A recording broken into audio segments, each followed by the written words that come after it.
स्वागत है आप सभी का सीडीपी के इस मैराथन वीडियो में। फ्रेंड, चाहे आरटी एक्ट 2009 हो या फिर नेशनल एजुकेशन पॉलिसी 2020 एनईपी 2020 या नेशनल करिकुलम फ्रेमवर्क 2005 एनसीएफ 2005 और continuous and comprehensive evaluation CCE, ये चार ऐसे टॉपिक है जिनसे किसी भी टीचिंग एग्ज़ाम में सवाल ना आए ऐसा इम्पॉसिबल है। सवाल आएगा ही आएगा। 4 से 5 सवाल आपको सभी टीचिंग एग्ज़ाम्स में देखने को मिलते हैं। तो डेफिनेटली इन चारों टॉपिक से आपके एग्ज़ाम में भी सवाल आएगा। तो आप बने रहिए वीडियो में शुरू से लेकर लास्ट तक। वीडियो को बिना स्किप किए पूरा देखिएगा। उसके बाद आप इन चारों टॉपिक से आने वाले किसी भी प्रकार के सवाल को ईजिली सॉल्व कर पाएंगे। हम इस वीडियो में पूरे कॉन्सेप्ट के साथ इसको समझेंगे। साथ ही साथ मैं आपको बताते चलूँगा कि कहाँ पे किस टाइप का सवाल बन सकता है, कैसे सवाल पूछा जा सकता है। तो चलिए वीडियो को शुरू करते हैं। पहला आरटी एक्ट 2009 के बारे में जानते हैं। देखिए, आरटी एक्ट 2009 इसका फुल फॉर्म होता है right to education act. Hindi में आरटी अधिनियम 2009 लिखा है। तो चलिए इसके बारे में जानते हैं। पहले, प्रत्येक बच्चे को एक औपचारिक स्कूल में संतोषजनक और समान गुणवत्ता की पूर्णकालिक प्रारंभिक शिक्षा का अधिकार है, ऐसा कहता है आरटीआई 2009। आगे है, संविधान के 66वें संशोधन अधिनियम 2009 ने सभी बच्चों को निःशुल्क एवं अनिवार्य शिक्षा प्रदान करने के लिए भारत के संविधान में अनुच्छेद 21A को शामिल किया। तो अनुच्छेद 21A को कब शामिल किया गया था? 86th amendment 2009। तो ये टर्म आपसे पूछ दिया जाता है एग्ज़ाम में, तो आपको पता होना चाहिए कौन सा संविधान संशोधन, 86th अमेंडमेंट अधिनियम 2009। और कौन सा अनुच्छेद? अनुच्छेद 21A, आर्टिकल 21A। ये भी आपको पता होना चाहिए, इससे भी सवाल पूछा जाता है। फिर 6 से 14 वर्ष की आयु वर्ग में मौलिक अधिकार के रूप में इसे शामिल किया गया। अनुच्छेद 21A और आरटी अधिनियम 1 अप्रैल 2010 को लागू हुआ। तो बोला जाता है RT 2009, right to education act 2009, लेकिन ये लागू कब हुआ था? तो ये डेट याद रखेंगे, 1 अप्रैल 2010। इस पर कई बार सवाल पूछा जा चुका है और आगे भी पूछे जाएंगे। उसके बाद आगे समझते हैं, आरटी अधिनियम के शीर्षक में निःशुल्क और अनिवार्य शब्द शामिल है। कौन सा शब्द? निःशुल्क और अनिवार्य, फ्री एंड कंपलसरी। यह गैर प्रवेशित बच्चे के लिए एक आयु उपयुक्त कक्षा में भर्ती होने का प्रावधान करता है। एज वाइज, जैसे कोई बच्चा 8 साल का है और उसने एडमिशन नहीं लिया है, तो देखिए बच्चा फर्स्ट क्लास में 6 साल की उम्र में एडमिशन ले लेते हैं। अगर कोई बच्चा एडमिशन नहीं लिया है और उसका एज 8 साल का हो गया, तो डायरेक्ट कौन सी क्लास में एडमिशन ले सकता है? एज वाइज वो तीसरी क्लास में एडमिशन ले सकता है। एज वाइज होमोजीनियस, आयु के अनुसार एक रूप कक्षा। यह निषेध करता है, किन चीज़ों को निषेध करता है? शारीरिक दंड एवं मानसिक प्रताड़ना। किसी भी बच्चे को शारीरिक दंड नहीं देना है, मानसिक प्रताड़ना नहीं देना है, मेंटल हैरेसमेंट नहीं देना है, फिजिकल पनिशमेंट नहीं देना है। फिर बिना मान्यता के स्कूलों का संचालन करना, बिना मान्यता के स्कूल संचालन नहीं करना है। बच्चों के प्रवेश के लिए स्क्रीनिंग प्रक्रिया, बच्चों के एडमिशन के लिए किसी प्रकार का कोई टेस्ट नहीं लेना है, कोई एग्ज़ाम नहीं लेना है। शिक्षकों द्वारा निजी ट्यूशन, जो गवर्नमेंट टीचर हैं उनके द्वारा प्राइवेट ट्यूशन नहीं पढ़ाया जाना और कोई भी शुल्क नहीं लिया जाना। निजी गैर सहायता प्राप्त स्कूलों में 25% सीटें आर्थिक रूप से कमज़ोर वर्ग EWS, इकोनॉमिकली वीकर सेक्शंस के छात्रों के लिए आरक्षित होनी चाहिए। कितना प्रतिशत? 25%। तो इस पे भी सवाल बनता है, इसे आप याद रखेंगे। कुछ याद रखने योग्य बातें हैं। निःशुल्क शिक्षा का अर्थ है कि विद्यालय में प्रवेश लेने वाले किसी भी बच्चे को किसी भी प्रकार का शुल्क या खर्च, जैसे ट्यूशन शुल्क के नाम पे या ड्रेस के नाम पे, किताब के नाम पे, अध्ययन सामग्री के नाम पे देने की आवश्यकता नहीं है, बिल्कुल भी। दूसरे शब्दों में इसका तात्पर्य ऐसी शिक्षा से है जो चिंता, तनाव और भय से मुक्त हो। किसी भी प्रकार का कोई चिंता ना हो शुल्क की, और ना ही खाना की, और ना ही पानी की। यह अधिनियम बच्चों को पड़ोस के परिभाषित क्षेत्र या सीमा के भीतर प्राथमिक विद्यालयों तक पहुंच प्रदान करता है। जैसे ये बच्चे का घर है, अब बच्चे के घर से 1 किलोमीटर के डिस्टेंस पे प्राइमरी स्कूल होना चाहिए, 1ली से 5वीं कक्षा का स्कूल होना चाहिए। कितना डिस्टेंस पे? 1 किलोमीटर।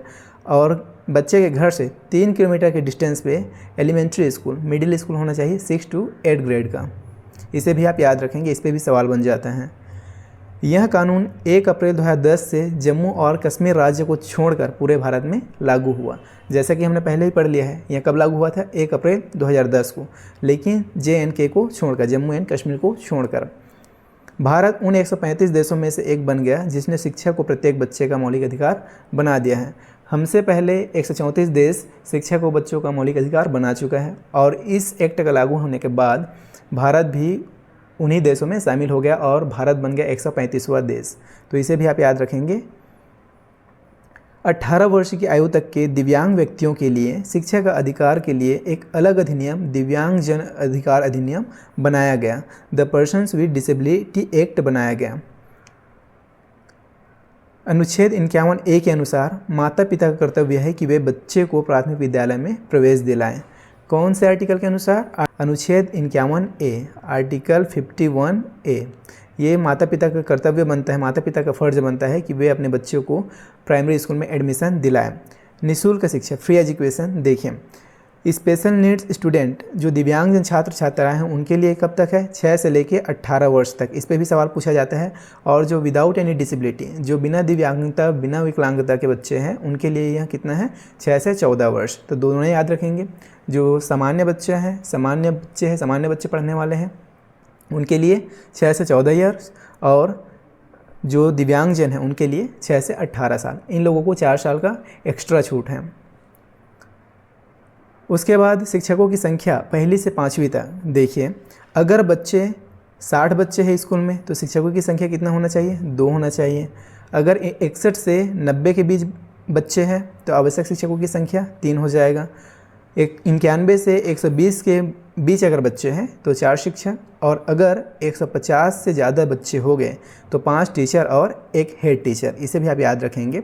बेसिकली प्राइमरी में 30:1 यहाँ पे लागू होता है। मतलब देखिए, एक टीचर पे 30 बच्चा, मतलब 30 बच्चे पे 1 टीचर। ये कॉन्सेप्ट यहाँ पे चलता है। प्राइमरी यहाँ पे देखिए अनुपात दिया गया है 30 स्टूडेंट पे 1 टीचर, और मिडिल में 35:1 चलता है, 35 बच्चे पे 1 शिक्षक। और किसी भी सिनेरियो में यह 40:1 से ज़्यादा नहीं होना चाहिए। मतलब 40 बच्चे पे 1 टीचर से ज़्यादा ये रेशियो नहीं जाना चाहिए। इसे भी आप याद रखेंगे।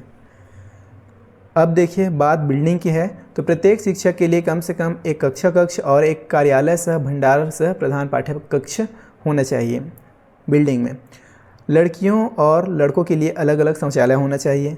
रसोई घर जहां मध्याह्न भोजन तैयार किया जाता है।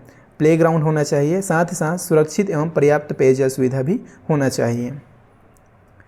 Minimum number of working days, न्यूनतम कार्य दिवसों की संख्या। इसे भी आप याद रखेंगे, मोस्ट इंपॉर्टेंट है ये चीज़। इस पे भी सवाल बनता है। वर्किंग डेज देखिए, 200 दिन होना चाहिए पहली से 5वीं कक्षा के लिए। 200 कार्य दिवस। और यही अगर बात हम मिडिल की करें तो 6वीं से 8वीं के लिए यह कार्य दिवस कितना होना चाहिए? 220 दिन। पहली से 5वीं के लिए 200 दिन याद रखेंगे, और मिडिल में आ जाए 6वीं से 8वीं के लिए तो 220 दिन। इस पे भी सवाल बनता है, इसे भी आप याद रखेंगे। फिर आगे है इंस्ट्रक्शनल आवर्स, शिक्षण घंटे। 800 घंटे किस में होना चाहिए? प्रत्येक वर्ष प्राइमरी में, और 6वीं से 8वीं के लिए ये बढ़ जाता है 1000 घंटे। 200 घंटे एक्स्ट्रा होना चाहिए मिडिल में। इसे भी आप याद रखेंगे, इस पे भी सवाल बनता है। फिर आगे है प्रति सप्ताह न्यूनतम कार्य घंटों की संख्या शिक्षक के लिए तो कितना होना चाहिए? 45 घंटे, 45 आवर्स इंक्लूडिंग प्रिपेयरिंग आवर्स। तैयारी के घंटों सहित 45 घंटे। इसे आप याद रखेंगे, मोस्ट इंपॉर्टेंट क्वेश्चन बनता है इससे, बार बार ये सवाल पूछा जाता है। 45 घंटे, सप्ताह में 45 वर्किंग आवर्स होने चाहिए, कार्य घंटे होना चाहिए 45। फिर लाइब्रेरी की बात है। प्रत्येक स्कूल में एक पुस्तकालय होगा जिसमें समाचार पत्र, पत्रिकाएं, कहानियाँ सहित पुस्तकें उपलब्ध होगी। प्ले मटेरियल की अगर बात करें तो यह प्रत्येक वर्ग को आवश्यकता अनुसार उपलब्ध कराया जाएगा। चलिए इसका एक शॉर्ट रिवीजन करते हैं। हमने क्या पढ़ा अभी? पहला हमने पढ़ा फ्री एंड कंपलसरी एजुकेशन, निःशुल्क एवं अनिवार्य शिक्षा। पीपल टीचर रेशियो हमने यहाँ पे जाना, 200 दिन प्राइमरी में, 220 दिन मिडिल में। और working hours in a week, प्रति सप्ताह कार्य घंटे कितना होगा? 45। इसे भी आप याद रखेंगे। उसके बाद स्कूल घर से लगभग 1 और 3 किलोमीटर दूर होना चाहिए। 1 किलोमीटर कौन सा? प्राइमरी स्कूल, और 3 किलोमीटर मिडिल स्कूल। प्रवेश एवं स्थानांतरण से इनकार नहीं किया जाएगा, शारीरिक दंड नहीं दिया जाएगा। उसके बाद योग्य शिक्षक एवं मान्यता प्राप्त स्कूल होना चाहिए। साथ ही साथ एसएमसी का सदस्य भी होना चाहिए, एसएमसी भी वहाँ गठित होना चाहिए, स्कूल मैनेजमेंट कमेटी भी वहाँ होना चाहिए। फिर यहाँ पे हम पढ़ते हैं नेशनल एजुकेशन पॉलिसी 2020, जिसे बोला जाता है NEP 2020, NEP 2020। अब यहाँ पे देखिए पहला सवाल तो इसके फुल फॉर्म से बनता है। NEP 2020 का अगर आपसे फुल फॉर्म पूछा जाए तो ऑप्शन में क्या दिखता है पता है? न्यू एजुकेशन पॉलिसी, और कई बार उसे ही टिक लगा दिया जाता है बच्चों द्वारा, तो इसे आप याद रखेंगे, कंफ्यूज नहीं होना है। NEP का फुल फॉर्म पूछे तो नेशनल एजुकेशन पॉलिसी 2020। चलिए समझते हैं क्या कहता है नेशनल एजुकेशन पॉलिसी, राष्ट्रीय शिक्षा नीति 2020। डॉक्टर के कस्तूरी रंगन समिति की रिपोर्ट जो 31 मई 2019 को प्रस्तुत की गई थी ने राष्ट्रीय शिक्षा नीति NEP 2020 को आकार देने में महत्वपूर्ण भूमिका निभाई। समिति की सिफारिशें शिक्षा में किसके द्वारा? डॉक्टर के कस्तूरी रंगन। पहले तो ये नाम ही पूछ दिया जाता है एग्जाम में, तो इसे आप याद रखेंगे। फिर आगे है सुलभता, समानता और गुणवत्ता सुनिश्चित करने पर केंद्रित थी। उसके बाद बहुविषयक शिक्षा को बढ़ावा देना, साथ ही साथ व्यावसायिक प्रशिक्षण को अकादमिक कार्यक्रमों में एकीकृत करना, उसके अलावा शिक्षक प्रशिक्षण और जिम्मेदारी को मजबूत करना, डिजिटल शिक्षा आधारभूत संरचना को बढ़ाना। राष्ट्रीय शिक्षा नीति NEP 2020 का उद्देश्य लगभग 2 करोड़ स्कूल से बाहर के बच्चों को मुख्यधारा की शिक्षा प्रणाली में वापस लाना है। देखिए यह किस चीज़ पे बात करता है? एक तो इंक्लूसिव एजुकेशन, समावेशी शिक्षा, लचीले प्रवेश, निकास बिंदु, वोकेशनल ट्रेनिंग, व्यावसायिक प्रशिक्षण और डिजिटल शिक्षा मंच की बात करता है, साथ ही साथ सामुदायिक की भागीदारी। MHRD का नाम बदलकर शिक्षा मंत्रालय, मानव संसाधन विकास मंत्रालय, MHRD का नाम बदलकर क्या रख दिया गया था? शिक्षा मंत्रालय। MHRD का फुल फॉर्म होता है the ministry of human resource development, जिसका नाम बदल कर क्या रख दिया गया? Ministry of education. नाम याद रखेंगे MOE, मिनिस्ट्री ऑफ एजुकेशन। सबसे बड़ा चेंजेस इसमें यह किया गया था। साथ ही साथ एजुकेशन का नया फॉर्मेट जो है 5+3+3+4, इसे भी याद रखेंगे। ये नया फॉर्मेट आया था 5+3+3+4।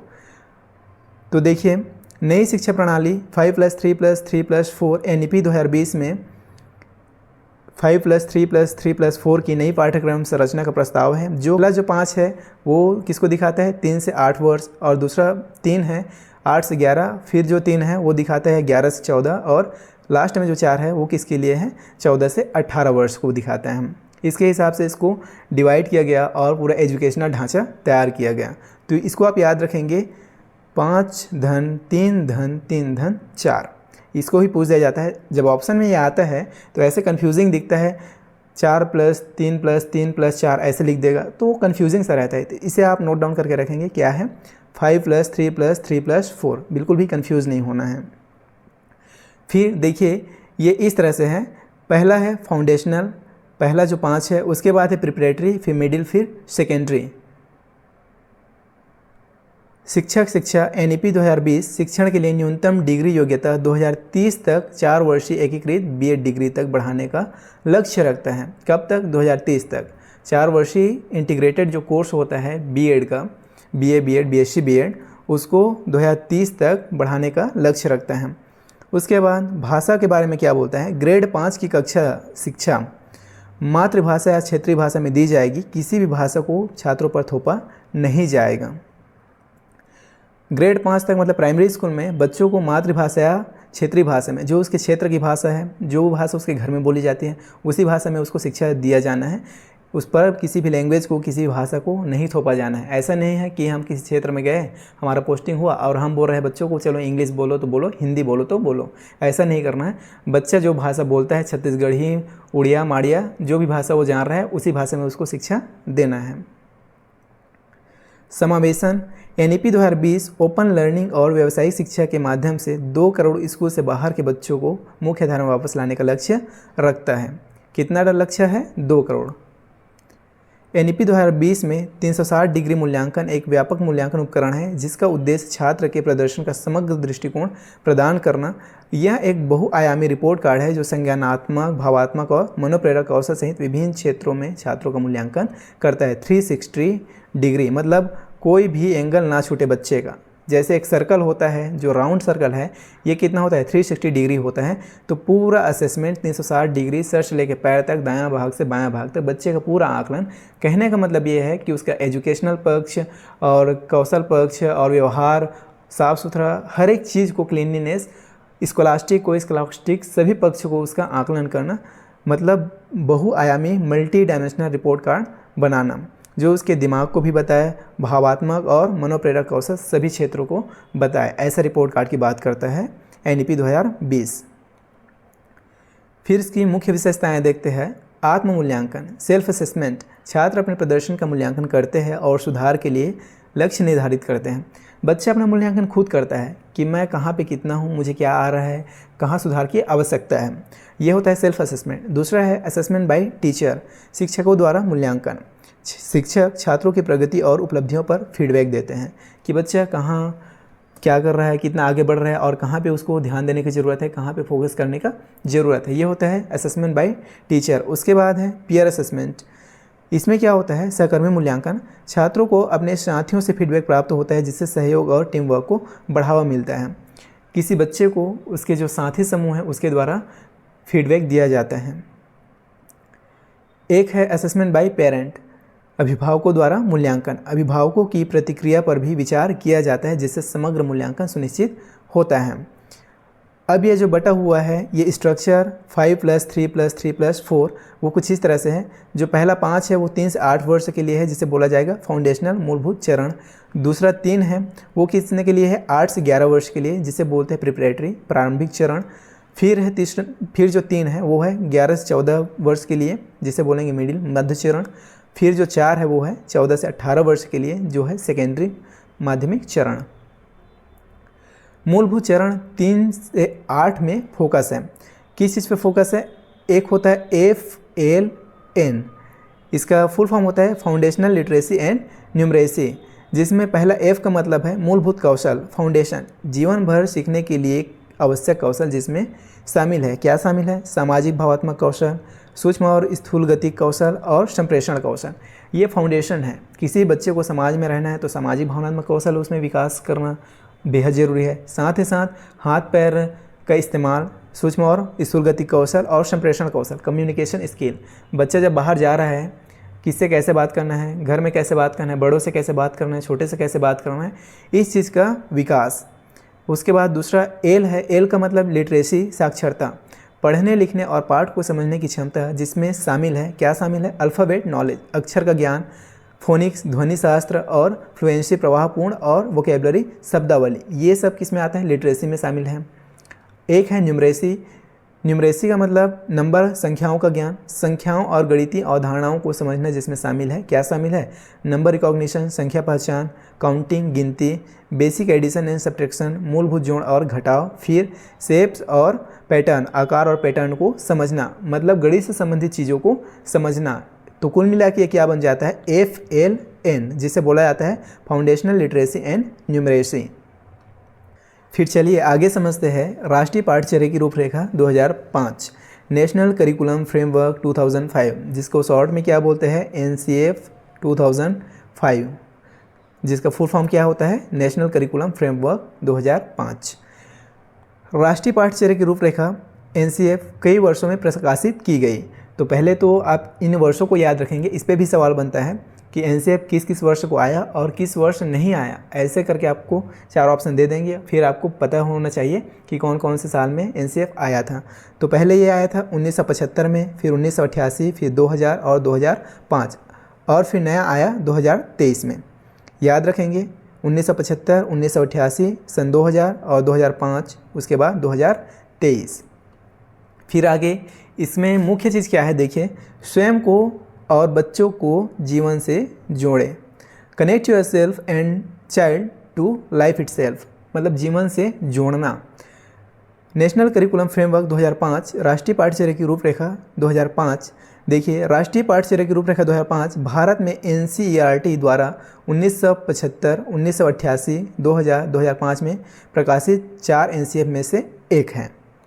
आगे समझते हैं NCF 2005 का दृष्टिकोण और सिफारिशें संपूर्ण शैक्षिक प्रणाली के लिए हैं। लर्निंग विदाउट बर्डन 1988 शिक्षा बिना बोझ के प्रोफेसर यशपाल की अध्यक्षता में राष्ट्रीय सलाहकार समिति की रिपोर्ट। एनसीएफ 2005 22 भाषाओं में अनुवाद किया गया है और इसने 17 राज्यों के पाठ्यक्रमों को प्रभावित किया है। कितने भाषाओं में इसको ट्रांसलेट किया गया है? तो 22 लैंग्वेजेस, 22 भाषाओं में इसका अनुवाद किया गया है। और कितने राज्यों को ये इन्फ्लुएंस किया है? तो 17 राज्यों को, 17 स्टेट्स। दोनों फैक्ट को याद रखेंगे। 22 भाषा में अनुवाद किया गया है और 17 राज्य को ये प्रभावित किया है, 17 राज्य के पाठ्यक्रम को ये प्रभावित किया है। देखिए फिर यहाँ समझते हैं common sources of physical discomfort. शारीरिक परेशानी के सामान्य स्रोत क्या है बच्चे के लिए? तो स्कूल तक लंबी पैदल यात्रा, डेफिनेटली इससे शारीरिक तकलीफ तो आएगा ही ना बच्चे में, शारीरिक परेशानी आएगा ही। फिर भारी स्कूल बैग, अगर बैग भी बहुत ज़्यादा वजन है और स्कूल तक दूर तक चल के जाना पड़ रहा है तो तकलीफ वाली ही बात है। पढ़ने लिखने के लिए सहायक पुस्तकों सहित बुनियादी ढांचे का अभाव। फिर है ख़राब तरीके से डिज़ाइन किया गया फर्नीचर, जिससे बच्चों की पीठ को अपर्याप्त सहारा मिलता है तथा उनके पैरों और घुटनों में ऐंठन होती है। उसके बाद समय सारणी जो छोटे बच्चों को खेलने चलने फिरने के लिए पर्याप्त अवकाश नहीं देती तथा जो बड़े बच्चों को खेलने के समय से वंचित करती हैं तथा लड़कियों को इससे बाहर रहने के लिए प्रोत्साहित करती हैं। विशेषकर लड़कियों के लिए शौचालय और स्वच्छता संबंधी आवश्यकताओं का अभाव। अब इसमें किसी चीज़ के बारे में बात होता है। देखिए एक चीज़ और है, शारीरिक दंड, मारपीट, अजीब शारीरिक मुद्राएं। ये सभी क्या है? शारीरिक परेशानी, फिजिकल डिस्कम्फर्ट का स्रोत है बच्चों के लिए। आगे समझते हैं पर्सपेक्टिव ऑफ एनसीएफ। एनसीएफ का परिप्रेक्ष्य क्या है? मुख्य रूप से 5 है, आप पाँचों को याद रखेंगे। पहला है रटने की पद्धति से सीखने की ओर कदम बढ़ाना। बच्चे रटे ना, किसी भी ज्ञान को वो सीखे, उसको समझे और उसको अप्लाई कर पाए। रटने से ज़िंदगी नहीं चल पाएगा, रटने से काम नहीं बनेगा, रटेंगे तो हम कुछ सीख ही नहीं पाएंगे। तो रटने की पद्धति से सीखने की ओर कदम बढ़ाना, पहला इसका पर्सपेक्टिव है। दूसरा क्या है? ज्ञान को स्कूल के बाहर के जीवन से जोड़ना, connecting knowledge to life outside the school. जो ज्ञान है वो स्कूल तक सीमित ना रहे, उसको बाहर के जीवन से जोड़ना। फिर तीसरा है परीक्षा को कक्षा शिक्षण में एकीकृत करना तथा इसे अधिक लचीला बनाना, to integrate examination into classroom learning and make it more flexible. जो एग्ज़ाम हो वो रिजिड ना हो, वो फ्लेक्सिबल हो, बच्चों के अकॉर्डिंग हो, कक्षा के अकॉर्डिंग हो, इस तरह से उसे बनाना। फिर अगला है पाठ्यक्रम को समृद्ध बनाना ताकि वह पाठ्य पुस्तकों से आगे बढ़ सके, to enriching the curriculum so that it goes beyond textbook. Textbook से आगे जा सके पाठ्यक्रम, करिकुलम, इस तरह से इसको डिज़ाइन करना। देश की लोकतांत्रिक राजनीति के भीतर चिंताओं से प्रेरित एक सर्वोपरि पहचान को पोषण करना, nurturing and over riding identity informed by caring concerns with in the democratic polity of the country. ये 5 इसके मेन पर्सपेक्टिव है, 5 मेन परिप्रेक्ष्य हैं, पाँचों को याद रखेंगे, इनसे भी सवाल पूछ दिया जाता है। फिर आगे देखते हैं, एक मोस्ट इंपॉर्टेंट टॉपिक है कॉन्टिन्यूस एंड कॉम्प्रिहेंसिव इवेल्युएशन, जिसे बोला जाता है CCE। CCE का फुल फॉर्म होता है, पहले तो इसका फुल फॉर्म ही पूछ दिया जाता है, तो फुल फॉर्म याद रखेंगे कॉन्टिन्यूस एंड कॉम्प्रिहेंसिव इवेल्युएशन। और फुल फॉर्म ऐसे याद रखेंगे पूरा स्पेलिंग के साथ, क्योंकि 4 ऑप्शन जब आएगा तो स्पेलिंग में छोटा छोटा मिस्टेक रहेगा, फिर वहाँ पे आइडेंटिफाई करने में मुश्किल होता है। तो CCE का फुल फॉर्म अगेन मैं बता देता हूँ, continuous and comprehensive evaluation, CCE। अब इसमें समझते हैं चीज़ों को। कॉन्टिन्यूस का मतलब क्या? सतत, ऑन गोइंग, और इवेल्युएशन का मतलब मूल्यांकन, और कॉम्प्रिहेंसिव का मतलब व्यापक। आगे है इन ऑल एस्पेक्ट, सभी पहलुओं में। सभी पहलुओं में कैसे? इसे आप कैप से याद रख सकते हैं। पहला C का मतलब है कॉग्निटिव, A का मतलब अफेक्टिव, P का मतलब साइकोमोटर, मतलब संज्ञानात्मक, बुद्धि वाला पक्ष, भावात्मक, इमोशनल पक्ष, और उसके बाद साइकोमोटर, गत्यात्मक पक्ष। इन सभी का आकलन सभी तरीके से, मतलब होलिस्टिक आकलन, इस पर जोर देता है कॉन्टिन्यूस एंड कॉम्प्रिहेंसिव इवेल्युएशन। आगे चलते हैं, NEP नेशनल एजुकेशन पॉलिसी, राष्ट्रीय शिक्षा नीति 360 डिग्री असेसमेंट के बारे में बात करता है। 360 डिग्री असेसमेंट, इसके बारे में हमने अभी समझा कुछ देर पहले ही जब NEP पढ़ रहे थे तो। और होलिस्टिक डेवलपमेंट, बच्चे के सर्वांगीण विकास पर जोर देता है। ये बच्चे के लिए किसी भी सवाल के लिए 2 प्यारा शब्द है यहाँ पे। पहला है होलिस्टिक, सर्वांगीण विकास पे आपको जोर देना है बच्चे के लिए, और 360 डिग्री असेसमेंट, असेसमेंट ऐसा करना है, आकलन ऐसा करना है जो पूरा 360 डिग्री हो, ऑल राउंड असेसमेंट हो बच्चे का। आगे बढ़ते हैं, what is assessment? Assessment actual में है क्या? आकलन है क्या? आकलन सीखने की प्रक्रिया में सुधार के उद्देश्य से सूचना एकत्र करने, समीक्षा करने और उपयोग करने की एक प्रक्रिया है। क्या है असेसमेंट? आकलन जो सीखने की प्रक्रिया में हम सुधार कर सके, कहाँ पे क्या कमी है, फिल द गैप, कहाँ पे कमी रह गया बच्चों के सिखाने में, इस चीज़ को हम जान सके और उसको सुधार करके उसमें इम्प्रूवमेंट कर सके, इसलिए आकलन है। तो जब हम बात करते हैं आकलन का तो ये दो प्रकार का होता है, एक होता है रचनात्मक, एक होता है योगात्मक। रचनात्मक को बोलते हैं इंग्लिश में फॉर्मेटिव और योगात्मक को बोला जाता है समेटिव। अब दोनों अपने अपने अलग विशेषता है, समझते हैं। रचनात्मक किसे कहेंगे, ये किस लिए होता है? ये देखिए छात्रों को सीखने और अभ्यास करने में मदद करता है। वहीं पे योगात्मक क्या करता है, छात्र के प्रदर्शन का आकलन करता है, वो कैसा परफॉर्मेंस कर रहा है, कैसा परफॉर्मेंस रहा उसका। रचनात्मक आकलन कब होता है? पूरे पाठ्यक्रम के दौरान ये चलते रहता है, शुरू से लेकर लास्ट तक। योगात्मक कब होता है? फाइनल रिजल्ट के लिए, लास्ट में, कि बच्चे ने कितना स्कोर किया, कितना परसेंटेज आया, कितना ग्रेड आया, ये देखने के लिए। फिर रचनात्मक है, कमियों को पहचान सकते हैं और छात्र के ज्ञान, कौशल और सीखने में सुधार कर सकते हैं। वहीं योगात्मक में क्या है, दक्षता का प्रमाण एकत्र करते हैं कि कितना दक्ष है, किसी काम में वो कितना दक्ष हुआ। उसके बाद रचनात्मक में उन दृष्टिकोणों के माध्यम से जो विशिष्ट छात्र आवश्यकताओं का समर्थन करते हैं उस पर हम जोर देते हैं कि बच्चे की नीड क्या है, बच्चे को कहाँ किस चीज़ की आवश्यकता है, कहाँ सुधार की आवश्यकता है, कहाँ उसको क्या बताने की आवश्यकता है, इस चीज़ पर जोर देता है रचनात्मक आकलन। वहीं पे अगर हम बात करें योगात्मक आकलन की, समेटिव असेसमेंट की, तो ये क्या है, निकास शिक्षण उत्पादों या संचयी मूल्यांकन के माध्यम से। कहने का मतलब ये है कि ये फाइनल रिजल्ट दे देता है, इसमें हम सुधार नहीं करेंगे, ये फाइनल है। जैसे साल भर आपने पढ़ाया, फिर साल के अंत में जो आप आकलन करेंगे, बच्चे का जो रिजल्ट आएगा वो क्या हो जाएगा, योगात्मक आकलन। नाम से भी आप समझ सकते हैं, योगात्मक जिसमें हम योग करेंगे, रचनात्मक जिसमें हम रचना करेंगे। तो दोनों से क्वेश्चन बनता है, फॉर्मेटिव और समेटिव, दोनों को याद रखेंगे। तो इस तरह से हमने चारों टॉपिक को अच्छे से कंप्लीट कर लिया है, एनईपी 2020, साथ ही साथ एनसीएफ 2005, आरटी 2009 और सीसीए। आई होप कि आपको वीडियो समझ में आया होगा, टॉपिक समझ में आए होंगे, सवाल कैसे बनते हैं ये भी समझ में आया होगा। एंड डेफिनेटली आप जब एग्जाम में बैठेंगे तो इन चारों टॉपिक से आने वाले सवालों को ईजिली सॉल्व कर पाएंगे, बशर्ते आप इसका और अच्छे से एक बार रिविज़न कर लीजिए। साथ ही साथ आपको ये नोट, क्लास नोट टेलीग्राम में मिल जाएगा। टेलीग्राम का लिंक डिस्क्रिप्शन में दिया गया है, वहाँ से जाके टेलीग्राम को ज्वाइन करके रख सकते हैं। और साथ ही साथ वीडियो को लाइक कीजिए, और अगर आप इसी तरह का क्वालिटी एजुकेशनल कंटेंट चाहते हैं तो चैनल से आज ही जुड़िए, चैनल को सब्सक्राइब कीजिए। वीडियो के नीचे सब्सक्राइब बटन आ रहा है, एक क्लिक कीजिए, चैनल को सब्सक्राइब कीजिए। मैं आपसे मिलता हूँ नेक्स्ट वीडियो में, तब तक के लिए बाय।